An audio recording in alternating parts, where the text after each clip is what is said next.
Y'all talking about World War III coming. We have already really entered World War III, and it's taking place now. But, Russia is postponing, the full ferocity of this war, what's going to happen is eventually they're going to have to bite the bullet and come at Russia. But they're not going to do that because, as you can see, Russia has very nice planes. Russia has always had better planes than us. And, I'm a military guy, and I will admit that, and everybody knows that they planes are high tech, sick. They always had better planes. But Putin is smart. He knows that if they get Syria, they basically take the Levant. They had the Levant region. Then they're going to go after Iran, which is another ally of Russia, and they already took Libya away. So, Muammar Gaddafi and Putin was cool. So Libya's gone. Gaddafi's dead. So, Putin is smart. He's like, I got to intervene because just like in World War II, what was the whole plan? Get Russia. What happened? Russia stepped in. So the plan hasn't changed. They know they got to take Russia. They know they got to. So just like with the whole, when they chemically bombed those people and Obama was saying, hey, we're going to bomb Syria, what happened? Russia stepped in. Say, it's okay. We're going to take these bombs. So now, again, here with this whole Paris bombing thing, what happens? Russia steps in and say, okay, we're going to help you guys go ahead and take out this ISIS. Because he knows if they take out Assad, they take out that country, they will have the Levant, they'll take Iran. Then if they take Iran, they will be able to challenge Russia. This is going to lead to, major world war because, Russia is going to bring in their allies, China. And, it's going to be a major war. He's doing what he can. He's playing the game. I mean, he already basically came out and told everybody that, hey, y'all know who ISIS is. It's America. He basically came out and told you, straight up. He talked to the press and said, hey, look at what your country is doing, what your president's done, arming these people and giving them weapons. What you expect to happen? So then Obama comes out and he says, it's okay. We'll ally with Russia. We'll go ahead and attack, the whole ISIS and ISIL, whatever. We'll go bomb them and we'll reluctantly align with Russia. But that's not what they really wanted. But again, Russia intervenes and disturbing their plans. But you gotta pay attention to these wars. You gotta go back and just start looking at, war after war after war, because they use them as excuses, for another war. Because you got World War I happen, and then, that basically led to World War II. World War II basically, led to, the Korean War, so on and so forth. The whole thing is when we went into Iraq the first time, the whole Gulf War, I mean, what happened? That should have been it. There's no reason for us to have to, went back to Iraq. Why wasn't things taken care of then? Left Saddam in power, then you got to send people back to Iraq. Look at all the people that got killed there. Look at the wars and so many people just dying, for another war. You go to war, it's supposed to be the absolute end all be all. War is supposed to be the last result. You try to do things diplomatically, try to talk it out, you impose sanctions. War is supposed to be the last thing. But when you have to go to war, that should be it. So when the war is done, it should be no more war. It should be peace.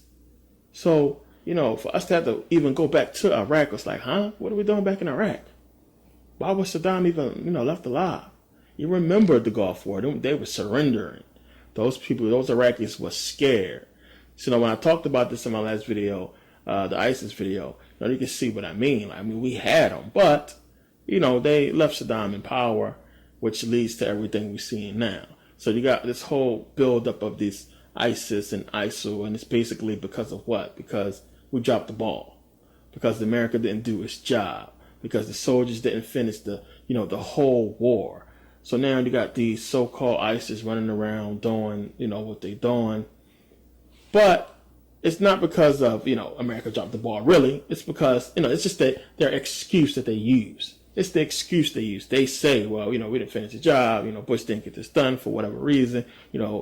This is what they use. This is what they tell us. We really know when you look at the information, when you look at the facts, we really know what's going on.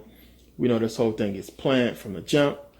They train ISIS. ISIS is CIA. Al-Qaeda, CIA, all trained. They're all the same people.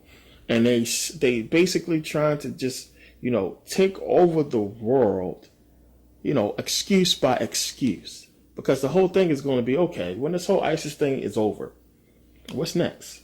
We got election coming next year. We got a new president, probably going to be Hillary. New president in the White House, or probably going to be Donald Trump. If Donald Trump becomes the president, that's game. Y'all might as well get out. Call this over. So now we got to pay attention to this next election, and hopefully whoever's the president, does not lead us into war. Hopefully everything gets straightened out. They can't really move the way they want to move now as far as ISIS because of, Russia. Putin is there. They're going to find him. Remember what he said in the interview. He said, no matter where you go, we're going to find you. We're going to kill you. So now Russia, they can enter into other territories and bomb the way that America did, saying that, we got to go into Pakistan. We got to go into, got to go into Kuwait. We got to go into Iraq because we're trying to find, Al Qaeda. We got to go into Afghanistan. We're trying to find Al Qaeda. We all in this whole agreement that when we get attacked, you got to allow us into your country to find the attacker. So, what's it? Article 51, I think it is. And this is what Putin's going to do. So now he basically he put ISIS in check. He put this whole, the powers that be in check. And it's basically almost checkmate because now they're going to have to either allow ISIS to be wiped out, or they're going to have to basically disband them, and just get rid of them altogether. Because if they pop up somewhere, then Russia can go and follow. And they can say, well, you better do something about it, or we're going to come in there and do something about this ISIS. So we got to be really, really vigilant and pay attention, because they might throw a temper tantrum and it might be an ISIS attack in America. And that's something that they might do so they can force martial law, because martial law definitely went down in Paris. Because then they can say, of course, well, this might be still some members of ISIS here. So we got to enforce martial law. We got to, lock everybody in their homes. We got to find ISIS, and now use that opportunity to do whatever. So, we got to pay attention. You got to keep your eye on what's going on.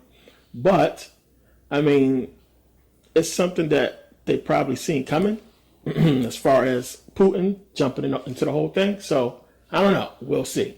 Well, let's now talk to political journalist and author Gerard O'Coleman, who joined us from Paris this evening. Thanks very much for joining us again on RT International. You're in the French capital. What's the mood and atmosphere in the city right now? We're being told that there's a state of war and a state of emergency. We've had this before. We had this in January, and for several weeks we had non-stop sirens and non-stop chatter on the radio about the threat from radical Islam and terrorist groups and so on. And so we're having a kind of a replay of that, but it has been, I think, accentuated, and we're going to have an intensification of the media campaign, which is essentially a propaganda campaign to make people in France fear Muslims. We need to be clear about the origin of the war on terror. The war on terror is, I quote, orchestrated from abroad. These are the words François Hollande used to describe this terrorist attack. Well, the attacks that have been continuing to destroy Syria, to massacre its population, have also been orchestrated from abroad. They were orchestrated by NATO, and they've been carrying these attacks out against the civilian population of Syria for 4 years now. And this is a terrorist campaign that is also orchestrated from abroad. And people in Europe need to understand that there is a war that is becoming global, that is being waged against civilian populations in particular. It is a form of neo-imperialism and neo-colonialism which aims to divide and conquer European and Middle Eastern and African and the world's population, for that matter, and to make them submit to a global order that does not serve the interests of most of the people on this planet, but that does serve the interests of a very few ruling elite, a very small, tiny, and particularly tyrannical ruling elite. There is no war on terror. There is a war that is being waged using proxy groups, terrorist proxy groups, and they are being used against nation states who are resisting US and Israeli hegemony, and they are also being used as a means of disciplining the workforces in Europe.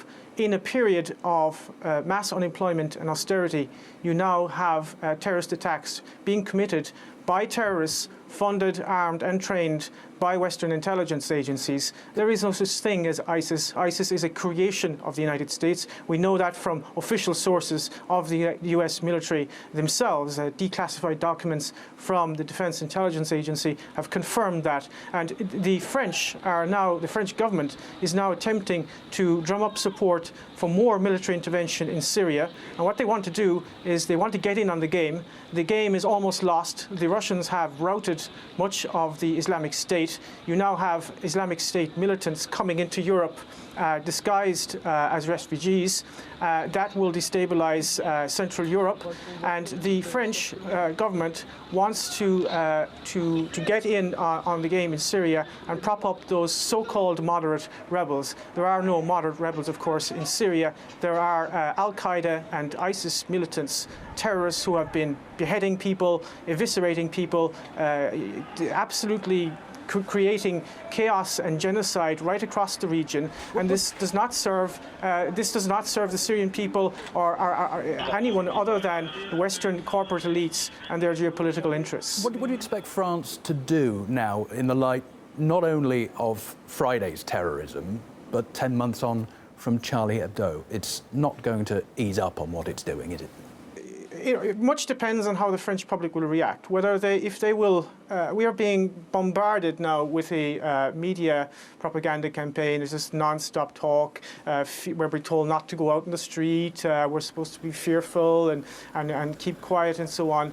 I think there is going to be a campaign against dissidents in France. They're very worried about the new media that has emerged in recent years, and they are very worried about the alternative media. So I think there you will see, we saw this actually after the attacks in January, you will see a conflation of terrorism and dissidents. So one of the tools which the mass media uses to discredit any kind of rational questioning of the established order, and particularly the war on terrorism, is to deride those who would question the war on terrorism as conspiracy theorists. And I think you're going to see a crackdown on so-called conspiracy theorists and websites that actually publish rational and honest analysis of what is happening. So you're going to see more of that type of intellectual terrorism, which is already at a boiling point in France. I mean, it's got to the point now where you have professors in universities who are being intimidated.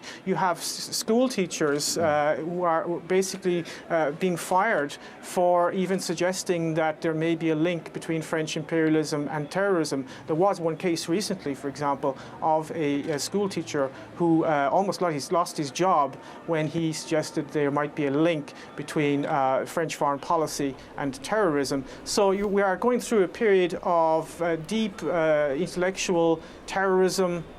And of course, these random terrorist acts, which are a form of low-intensity civil war. I think that the current crisis, the refugee crisis, which is really a form of coercive engineered migration, because they could have easily been prevented, this form of coercive engineered migration is going to make this a lot worse, and it is going to create the conditions of civil war. It is a natural consequence, of course, of globalization, of financial capitalism. This is essentially what it leads to. I mean, it leads to a breakdown of society. And the only way in which they can kind of keep everybody down is by a policy of divide and conquer. So you're going to see a situation where you've got very much a Wahhabized working class in France. They're being Wahhabized by the allies of the French political elite, the Saudis and the Qataris. They're building Wahhabite mosques all over the place.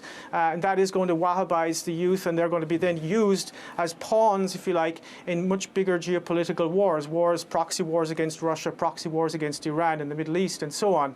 And that is going to create massive social unrest. It's going to divide working people against each other. And the only people who are going to actually benefit from this are the war contractors, the military-industrial media intelligence complex. So in whatever way you look at this, I don't know who exactly committed this attack and this atrocity, but the real people who are responsible, whether directly or indirectly or consciously or unconsciously, is the French government, because they have been complicit in terrorism in the Middle East and all over Africa. And that needs to be understood. And if we don't understand that, this is going to continue and it's going to deteriorate. We will find ourselves in a situation under military law, martial law, if this continues. So it really needs to be analysed and understood. So now, hopefully, people are not getting caught up into this whole election thing. They already got the whole process planned out. I see a lot of people talking about, who's going to be president. A lot of people fall into the whole, shenanigans of the whole presidential election. And it's the same stuff every 4 years. They promise us something. We don't get it. People get upset. We get a new president who promises something. We don't get it. People get upset. Got to give Obama credit for, when you look at it, he did it. I mean, I got to give him that credit. He basically repaired the economy. He brought the dollar back up. I know I just came from, Europe, came from Sweden. When I went to Sweden, you can get about 600 krona for $100. So that's how weak the dollar was. So 600 crowns gets you $100. When I left, it's about $850, for $100. For $100, 850 krona for $100, excuse me. So the dollar definitely shot up, and coming here and seeing things being built and new stuff everywhere. I mean, it appears the economy has stabilized, but we know what they're after. They want the guns. They can't really proceed as far as their plans with America until they get the guns and until they somehow put the police force and the state police and the local police under federal control. That's what the whole, race war thing is about. They're trying to create a situation to where, it's so much chaos and the police can't handle what's going on. And they can say, well, you know what? We need to place the police under, state and local police under federal control. That's what they will do. And they'll do it and it'll get done and people will just forget about it because nothing will happen from that. You'll see it happen. They'll be a little bit more militarized, but you won't see any major results. They will save that for later. They can't do nothing until they do that first and until they take away our guns. So when the guns get taken away, when the state and local police get put under federal control, then you need to panic. That's when you need to start worrying about stuff. That's when you need to start thinking about getting the hell out of America because something's about to go down when these things happen. When they start talking about, the dollar and the money, you've seen that Putin and China, Russia and China, they're getting together. They're trying to get rid of the dollar. The dollar is doomed. Its time is almost up. It's just a matter of when. We know what's going to happen. It's going to happen. It would take a lot to, repair the dollar, to bring the dollar back up to where it would need to be. America is not making money. We are in debt constantly. That's how the whole thing is set up. It's a debt-based economy. It's just like, how are you going to, we don't produce anything. We don't make no money. We never in the black, always in the red. We owe all these countries money. We owe China trillions of dollars. I mean, it's going to burst eventually. So we got to pay attention and, look at what's going on with the war, this whole ISIS thing, with the presidential election, because who's going to be in the White House is basically going to determine which way this country is going to go. And definitely got to pay attention to that. Pay attention to who they put in there. Whoever they're going to put in there, they're going to put in the best person they can use to deceive us. And to me, Hillary is the perfect person for that because she can do things as a female, as a woman that people won't expect. And there's a lot of deception there. Just like when they put a black man in the White House, half black man, they can pull all this racial shit. They can have cops going out there killing black people and all this whole racial tension as soon as we get, a half black president in the White House. It's deception. They can deceive us. So we got to pay attention. Now, back to this whole race thing, we just can't come from out of it. We can't get out of this whole thing. And it's just crazy to see how racist people can get and how caught up in, color, people can get, both black and white, because everybody do it. You got to get your whole head around this whole thing that every single white person has something to do with the oppression of black people. That's not the case. We see something and, those people who died in France had nothing to do with the oppression of African Americans. They have nothing to do with it. Those people who died. Now, the government, yeah, And that's what everybody's forgetting. It's not those people who got shot or blown up. They have nothing to do with what happened or what's going on with us. It's the government. People just looking past the government, looking past the problem, of the media, all the way the media portray us, all of the bull crap, and just going straight to white people, or going, skipping the government, skipping the media, skipping the real people who is behind the problem, and just, you white, so you the problem. It's bullshit. It's bullshit. We got to stop that. We got to look at who is really behind everything. Now, if we kill Tom up the street, you kill, the white people in the white neighborhood, and you get rid of them, then what? The government's still going to be doing what they've been doing to us. It's not them, it's your government. Just, realize that. You got these people who, they're so hype about this whole race war. We got to get together, we got to protect this and protect that. It's black people who don't want to live with white people, and you got white people who don't want to live with black people. But the whole thing is, we ain't going nowhere. Black people ain't going nowhere. White people not going nowhere. We got to figure this thing out. Let's fast forward. Let's just say we have this whole race war and black people win. Black power. We all win. What are we going to do about the newly born albinos? The black people who have vitiligo and turn white. What are we going to do about the African people who, born with blonde hair and blue eyes? What are we going to do when those people start having, albino babies? And then next thing you know, we got another white race. We're going to kill every baby that's white that comes out albino, or comes out, a person is 30 and he has a family, he, gets vitiligo. We're going to kill him because he's starting to turn white. I mean, this is ridiculous, man. Y'all got to wake up and just figure this thing out, because, it's obvious. It's not like every single white person is in on this scam. It's not the case. You got people out there who's actually, I'm talking about white people out there fighting for reparations for black people. Uhuru means freedom in Swahili, and I greet you with the word Uhuru on behalf of the Uhuru Solidarity Movement, an organization of white people that works under the leadership of the African People's Socialist Party. We organize for reparations to African people. We stand in solidarity with you in opposing the white colonial violence that is being carried out against the black community inside this country by the police and by white vigilante terrorists.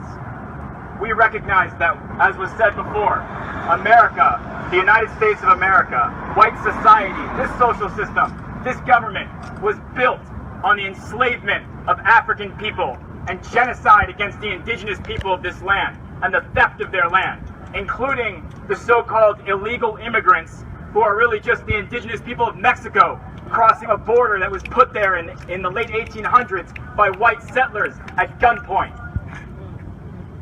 White violence against African and indigenous people, like what we just saw in Charleston, like what we see every single day along the border patrol violence against Mexican people, like what we see every 28 hours in this country when another black person is gunned down by the police. White violence is as old as America itself. It is that legacy which stares back at us in the face when we look at that flag or the Confederate flag. The flag that will be celebrated all throughout this country in just a couple of days. My message about white supremacy is for white people. We must face our history.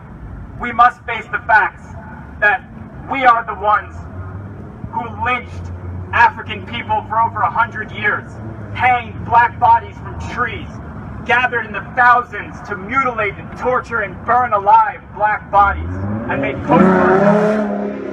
We are the ones who bombed the church in Birmingham in 1963, killing 4 little black girls. We white people gave over $1 million to George Zimmerman and Darren Wilson to reward them for destroying 2 young black lives. It was we who terrorized the indigenous people here, who forced them into concentration camps that we like to call reservations, where the average life expectancy is 42 years old on their own land. It was we who stole half of Mexico. So we say yes, burn these flags, burn them all. But I don't think we have enough lighter fluid to burn every Confederate flag, and every American flag, and every Israeli flag, and every British flag, and every Canadian flag, and every Australian flag, and every Rhodesian flag, and every other flag that represents the same thing. White power, imperialism. Imperialism must die. Imperialism must burn. Burn it! Imperialism must be destroyed. And the white community must stand in unconditional solidarity with the struggle of Africans and all oppressed peoples to take power over their own lives. If we truly believe Black Lives Matter, then we must unite with the struggle of black people to take black power over their own black lives. And I just want to again thank everybody for being here and to the organizers and say that we say not one more black life destroyed by this foul system, solidarity with the Black Revolution, death to imperialism, and reparations for stolen black lives. Uhuru. So now these people are everywhere. They have a little movement going on, and they have united with African people to try to just talk to white people to get them to understand why they should, join this movement, why they should be just as outraged, as black people are when we see the violence, the black on black crime, when we see the cops killing black people, innocent black people. Everybody should be outraged by innocent death, innocent murder. We can't just get upset when we see cops kill black people. We need to get upset when black people kill black people for something stupid. We need to get outraged at all these things. And, if you're not about unity, then you just angry. Like, be real with yourself. You're just being mad. You're just upset about something. You made some mistakes in your life. Your life ain't going well. You want to blame somebody. You want to blame Satan, or you want to blame the white man. Well, you need to just look in the damn mirror and blame yourself. You are where you are at because of you. And, I don't put my business out there, but a lot of people don't know how I grew up. But if I can come from where I came from to where I'm at now, it's amazing. It's amazing. Anybody can do it. And it's just, we got to stop pointing the finger at every single white person and just say, you are to blame. You are to blame. We got to just sit down, calm down, chill out. Let the anger go. I know people upset about what's going on, but you're pointing your anger at the wrong people. Take that anger and point it at the right person. Point it at your government. Point it at this system that's been oppressing us for hundreds of years. It's not, Tom, who live in a white neighborhood, or Joe Blow, who, has a suit on, who works downtown or works in the office. And you can't just keep looking at every single white person and saying, you the bad guy, you are wrong, you are evil, when they're not the ones doing this to us. It's your government. It's this whole system, and it's so obvious. And I don't understand how people just they refuse to see it. You want an enemy that you can point to right now. A lot of people they call it conspiracy theory. And come on now, the conspiracy theory thing has to be, by now, today, it got to be done away with. We know it ain't no damn conspiracy theory, all this stuff. It's too much evidence now. It's too much information out there to support all of these theories. When people talking about something, we can back it up with proof. And if you pay attention and look at the proof, you can see, what's really real and what's actually a theory, and what's bullcrap. But, as far as conspiracy theory, no. Your government has been oppressing us. That's obvious. All these false flags are obvious. What happened in Paris is obvious. What's going on around the world is obvious. It's the same MO, and people get tired of it. And I'm happy to see, thousands, millions of people are waking up. I mean, it's something to be proud of. You people who are watching this, who spread the information, people are hungry for this knowledge. People want to know what's going on, but we got to get ourselves together, as African Americans, as black people, as whatever you want to call yourself. Get ourselves together first. It's good that these people are uniting, and it's good that people want to unite, and just, try to come together for common good. But we as black people, we need to get our community straight. We need to get ourselves straight. We need to stop pointing the blame at a bunch of other stuff and wake up and do the best we can with what we have, today. But, look at your kids, look at the people who's going to be growing up in this society that exists now. We have to change it so they can be, better than what we are, so they can have it way better. And it's up to us to do that, and we can't do that by, killing each other. by, pointing the blame at everything that we shouldn't be blaming. And we got to just prepare the black community and uplift these children and show them that it's a lot more to the world, to success than just being a rapper, or a dancer, football star or whatever like that. It's a lot more to success than what they see on television. And it's not a hard thing to do. We got to do it. If you ain't going to do it for yourself, do it for your children, do it for their future. So now, I want to thank everybody for taking the time to watch, and I'll see you guys next video.